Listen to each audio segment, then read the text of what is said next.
Welcome to the Deep Dive, your quick route to understanding what really matters. Today we're tackling something we all wrestle with, staying calm when life feels like it's throwing curveballs at you. Exactly. Whether that's a toddler testing boundaries, maybe a demanding boss, or just that endless frustration of gridlock. Right. It's really about cultivating that inner steadiness, Sure. learning to navigate those moments without getting completely swept away by the stress. And who better to guide us than our expert today, a mental strength coach who's worked with people in all sorts of high-pressure environments. We're talking CEOs making crucial decisions, teachers, the everyday heroes in our classrooms, even folks serving in the Navy. It's great to have you here.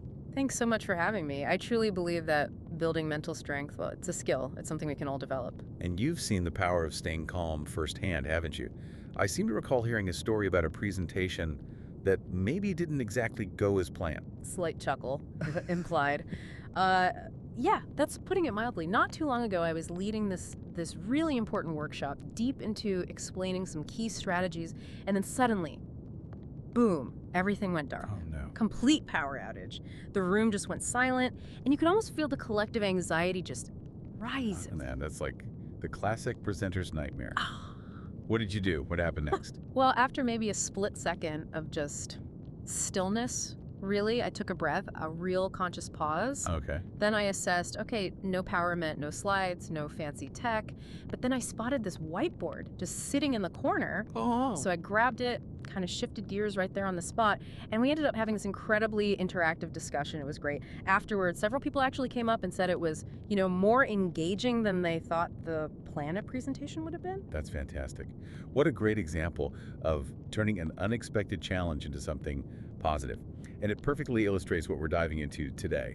Your core mantra for staying calm, really, in the face of anything. Let's hear it. It's simple. Pause, assess, act with clarity. Pause, assess, act with clarity. Now, okay, on the surface, that sounds so simple, right? Yeah. Almost deceptively so when you're right in the middle of chaos. Yeah, it can seem that way. Like, if my toddler is having a full-blown meltdown over not getting cookies before dinner while the doorbell is ringing and I've got something boiling over on the stove, pause feels like a luxury I just don't have time for. I completely get that feeling. I really do. And you're absolutely right. Real life rarely unfolds in a neat, orderly way. But the real power of this mantra, it isn't about achieving some, unattainable state of perfect tranquility amidst the storm. Okay. It's more about creating a tiny window, just a brief instant, to consciously choose your response rather than just, automatically reacting. That pause, however brief it might feel, it can actually interrupt the body's initial stress response. Okay, let's break that down then. That first step, pause. What does that actually look like in that crazy kitchen scenario I just described? It can honestly be as simple as literally stopping what you're doing for the duration of one full breath. Just one breath. Just one. That single inhale and exhale, it can interrupt that automatic surge of panic. Think of it like a physical anchor that lets your mind catch up for a second. Instead of immediately reacting to the screaming, the ringing, the, potential fire, you just breathe. Even that tiny act can slightly lower your heart rate and give you that moment to just regain your footing. Okay, one breath. Yeah. It still feels almost too elementary. But what happens after that brief pause? Where do we go from there? Then comes assess. And this is where you ask yourself, what is actually happening right now? Yeah. Is your child's outburst really just about the cookies? Right. Or are they maybe overtired or feeling ignored or seeking attention? Is the doorbell truly urgent right now? Or could it maybe be a delivery driver who can wait a second? By consciously identifying the underlying issues, you shift from that general feeling of being totally overwhelmed to focusing on specific problems you can potentially deal with. This step helps engage your prefrontal cortex, the thinking part of your brain. Yeah, the rational part. Exactly, which often gets overshadowed by the emotional centers during stress. Okay, that makes a lot of sense. So instead of just reacting to all the surface noise, I'm trying to dig down a bit, figure out the root causes. Precisely. And then we have the third part, Yeah. act with clarity. This isn't just about doing anything, right? It's about acting intentionally. Exactly that. So instead of maybe yelling at your child, impatiently yanking open the door, and frantically dealing with the stove all at once, You respond thoughtfully. How so? Well, perhaps you get down on your child's level and say calmly, "Hey, I hear you're really upset right now. Let's talk about what's going on." Maybe you take a quick peek out the window to see who's at the door, decide if it needs immediate attention. You're choosing your actions based on a clear understanding of the situation rather than just being driven purely by that immediate emotional pressure. That makes sense in theory, definitely. But what about those moments when that wave of panic just feels completely insurmountable? You know, that feeling where your mind is just racing and the idea of consciously pausing feels, well, frankly, impossible. That's a really valid point, and it's a common challenge people face. That's precisely why practicing this mantra in, let's say, lower stakes situations becomes so valuable. Ah, practice. Yeah, think of it like building a cognitive habit, right? You wouldn't expect to go out and run a marathon without any prior training. No, definitely not. It's similar. Training your brain to pause under mild stress makes it much more likely you'll actually be able to access that ability when things really escalate. Okay, so where can we start with these mental warm-up exercises then? Everyday frustrations are surprisingly effective training grounds. Traffic, for instance. Ugh, traffic. Yeah, exactly. It's something most of us encounter pretty regularly, and it often gets irritating. So, next time you're stuck in a jam, instead of immediately feeling your frustration levels rise, consciously try to pause. Okay. I often use 4-4-4 breathing in those moments. Yeah. It's simple. Inhale slowly for a count of 4, hold that breath for 4, and then exhale slowly for 4. Even just a couple of rounds can have a really noticeable calming effect on your nervous system. Breathing is a portable mini pause button. I like it. And how does the assess part come into play in, like, the traffic scenario? Well, once you've created that little bit of space with your breath, you can assess what aspects of the situation you actually have any control over. You Oh. can't magically clear the road ahead. Nope, unfortunately. But you can choose how you respond internally. So, in my own experience, I was stuck in traffic not long ago, realized I was going to be late for a meeting. Instead of just getting more and more agitated, which helps nothing, Right. I used that moment of relative calm from the breathing to actually call ahead. Just let the person know I was running late. Focusing on a proactive step I could take made a huge difference in my stress level. That's a great example of shifting focus to what you can influence. Mm-hmm. That makes sense. You mentioned a work-related scenario earlier too, I think. Someone feeling swamped by their inbox. Yes, Sarah, a client. Her email was just a constant source of anxiety for her. So she started consciously applying the mantra. When that familiar feeling of being swamped started creeping in, she would pause, take that breath, and then assess. And what did she find?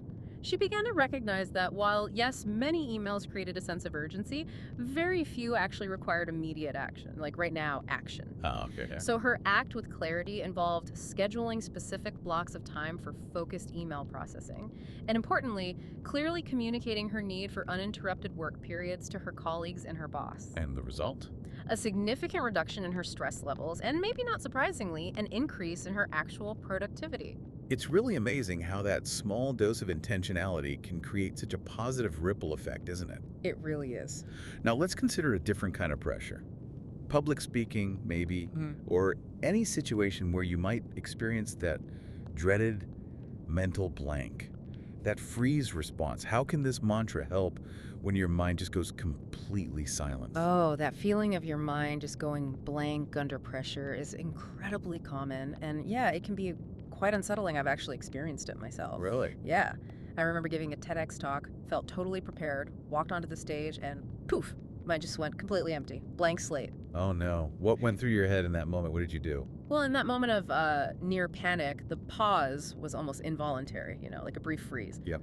Then the assess step kind of kicked in. I consciously focused on my physical sensations, like feeling the ground beneath my feet, noticing the air filling my lungs. I took another slow, deliberate breath. Grounding yourself. Exactly, grounding. And I also consciously shifted my focus outwards, looked at the audience, and reminded myself, okay, they're here to hear my ideas, not to judge some momentary silence. That act of grounding, of shifting perspective, it helped me regain my composure, and thankfully the words eventually started to flow again. That's incredibly reassuring to hear, actually. Yeah. It really highlights that it's not about never experiencing those moments of panic, but about having a strategy, a tool to navigate through them when they do occur. Precisely. Okay, let's shift gears one more time. This time to something maybe more personal. Arguments, especially, say, with a partner. Emotions can run so high, and clarity often feels like a distant memory then. How can this mantra possibly be a useful tool in the heat of a disagreement like that? Arguments are definitely challenging, you're right. Our emotional responses can so easily take over, but the mantra can be a surprisingly effective tool here too. Even a very brief pause, maybe even mid-sentence. Mid-sentence. Really? Yeah, it can interrupt the escalation, that back and forth cycle. It provides just a moment to ask yourself, okay, hold on. What is truly going on here? What's the underlying need or concern being expressed, maybe clumsily?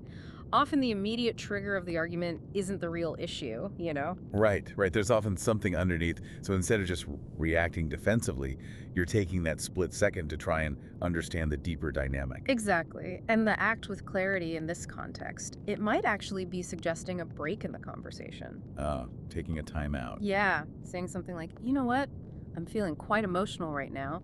Could we perhaps just take 5 minutes, maybe 10, and come back to this when we've both had a chance to calm down a bit? It sounds constructive. It's not about avoiding the issue at all. It's about creating a safer space for a more productive, more understanding conversation later on. My partner and I have definitely found this helpful in diffusing tense situations over the years. So it's not just about managing your own individual stress. It can actually be a really valuable tool for improving relationships too. Absolutely. Wow. It really does sound like a versatile mental toolkit.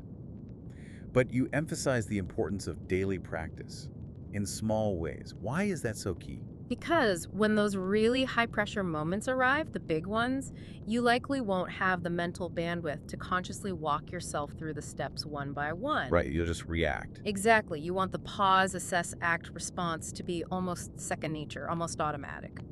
By practicing in those smaller everyday situations, the traffic jam, the long line, you're essentially training your brain and your nervous system to respond in this way automatically when the stakes are higher. Okay, let's make this really tangible for everyone listening. What's one simple, actionable thing they can do right now, or maybe the very next slightly stressful moment they encounter today, to start integrating this mantra into their lives? Okay, simple start. The next time you find yourself in a mildly frustrating situation, maybe you are waiting in a longer than expected line, or you're dealing with some minor technical glitch on your computer, use that as your practice opportunity. Okay, like a mini lab. Exactly. Mhm. Instead of immediately feeling that familiar annoyance bubble up, consciously pause. Try just one cycle of that 4-4-4 breathing we talked about. In for 4, hold for 4, out for 4. Got it. Then take just a moment to assess, okay, why am I feeling this slight stress? Is it the feeling of wasted time, the lack of control? Just notice it. And finally, act with a small, calming behavior. Maybe consciously relax your shoulders, maybe offer a brief smile to someone nearby if appropriate, or simply refocus your attention back onto your breath. It's super low stakes practice, but it builds a really powerful foundation. I love that. It takes away the pressure of having to nail this during Yes. some major crisis right off the bat. It- We also had a listener question come in from Jake. Jake asks, how do I stay calm when my boss snaps at me during a meeting? Oof. That's a tough one. I think a lot of people can relate to that. Jake, that's a really challenging situation for sure. Your initial reaction might be to feel defensive, maybe attacked, or to want to snap back. Understandable. Yeah. But this is actually a prime opportunity to try using the mantra. First, pause.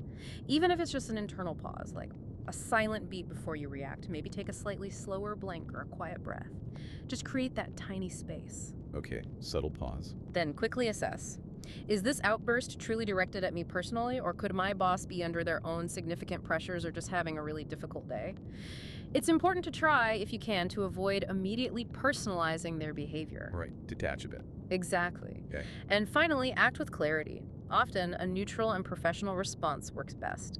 Something like, understood, I'll follow up on that after the meeting, can often de-escalate the immediate situation and, importantly, project an air of confidence and composure. That calm, neutral response. Yeah. It almost shifts the dynamic in the interaction, doesn't it? It stops the escalation. It absolutely can. It prevents you from getting drawn into an emotional back and forth and allows you to maintain your own composure. I've seen instances where a calm, measured response from an employee has actually prompted the person who was initially upset to later reflect on their own behavior, maybe even apologize. There is a real sense of empowerment that comes from staying grounded in those difficult moments. Calmness is a form of inner strength. I Uh, really like that.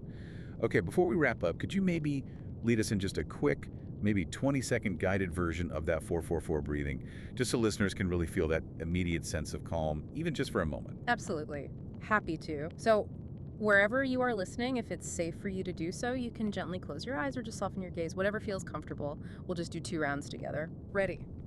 Let's inhale slowly and gently for a count of 1, 2, 3, 4. Now hold that breath gently for 1, 2, 3, 4. And then exhale slowly, completely for 1, 2, 3, 4. Let's do that one more time. Inhale, 2, 3, 4. Hold, 2, 3, 4. And exhale, 2, 3, 4. And just take a brief moment now to notice how you feel. Even that short exercise can often bring just a little bit more stillness. You're right, yeah. There is a definite sense of just settling that comes with that. Just in those few seconds, I'm definitely going to be incorporating that more into my day. Good. This has been truly valuable, really. The idea that this seemingly simple pause, assess, act mantra can be applied so broadly from those everyday little stresses to the really significant high-pressure moments, it feels incredibly empowering. My pleasure. It really is about reclaiming that space, that tiny space between what happens to you and how you respond. And, in that space lies your power to choose. Listeners, we really encourage you to experiment with this mantra this week. Seriously, give it a try.